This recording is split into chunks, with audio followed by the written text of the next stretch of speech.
తెలంగాణలో అగమ్య గోచరంగా ప్రభుత్వ రంగ సంస్థల పరిస్థితి పూర్తిగా గాడి తప్పిన ఆర్థిక క్రమశిక్షణ. అలాంటి జాబితాలో ఫస్ట్ ప్లేస్ దక్కించుకున్న బల్దియా. పబ్లిక్ సెక్టార్ పనితీరుపై comptroller and auditor general of India వెల్లడించిన నివేదికలో వెల్లడైన నిప్పులాంటి నిజాలివి. అందుకే సిఫార్సులు చేస్తూనే ఆయా సంస్థలకు మొట్టికాయలు కూడా వేసింది కేంద్ర సంస్థ. పబ్లిక్ సెక్టార్ పై కాగ్ సంచలన నివేదిక. 18 సంస్థల పనితీరుపై విశ్లేషణ. నష్టాల్లోనే మెజార్టీ సంస్థలు. లెక్కాపత్రం ఎక్కడంటోన్న కాగ్. తెలంగాణకు సంబంధించి ప్రభుత్వ రంగ సంస్థల కార్యకలాపాలు, లాభ నష్టాలపై కంప్ట్రోలర్ అండ్ ఆడిటర్ జనరల్ విడుదల చేసిన నివేదిక సంచలనం రేపుతోంది. మార్చి 2023 వరకు పబ్లిక్ సెక్టార్ పనితీరుపై ఈ నివేదికలో కీలక వ్యాఖ్యలు చేసింది. ప్రభుత్వ సంస్థల దీనస్థితిని కళ్లకట్టినట్టుగా చూపించింది.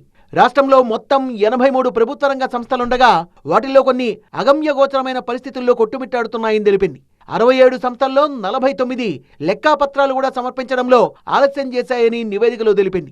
ఈ విశ్లేషణలో కేవలం 18 సంస్థల పనితీరునే కాగ్ పరిగణనలోకి తీసుకున్నప్పటికీ వాటిల్లో 11 నష్టాల్లో ఉన్నాయని, 6 సంస్థలు మాత్రమే లాభాల్లో ఉన్నాయని స్పష్టం చేసింది.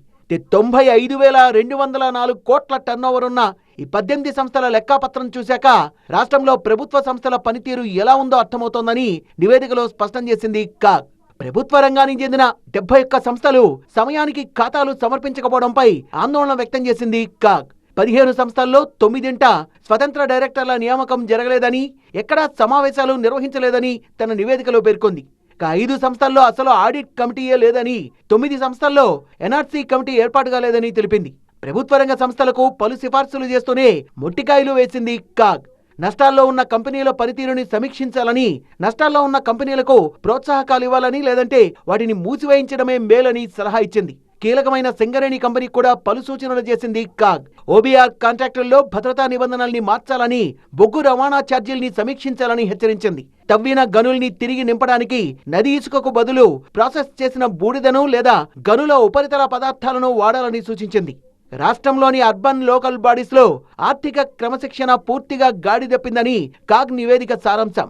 సుమారు 324 కోట్ల 96 లక్షల లైబ్రరీ సెస్ సరిగా వసూలు కాలేదని కాగ్ రిపోర్ట్ చెప్తోంది. జీహెచ్ఎంసీ పరిధిలో సాలిడ్ వేస్ట్ మేనేజ్మెంట్ నిబంధనల్ని గాలికొదిలేశారన్న కాగ్ చెత్త వర్గీకరణ లక్ష్యం అమలు కాకపోవడం, మిక్స్డ్ వేస్ట్ ను నేరుగా డంపింగ్ యార్డులకు తరలించడంపై అభ్యంతరం వ్యక్తం చేసింది. డ్రై వేస్ట్ ప్రాసెసింగ్ జరగకపోయినా కాంట్రాక్టర్లకు 100 కోట్లు చెల్లించడాన్ని కాగ్ రిపోర్ట్ తప్పుపట్టింది.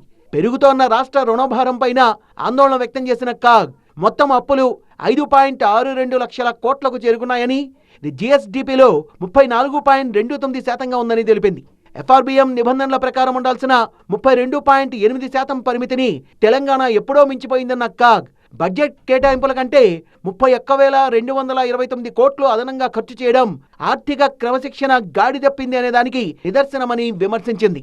తక్షణమే సమీక్ష చేసుకోవాలని, లెక్కల విషయంలో పక్కాగా ఉండేలా ఆయా సంస్థలపై కఠినంగా వ్యవహరించాలని ప్రభుత్వానికి సూచించింది.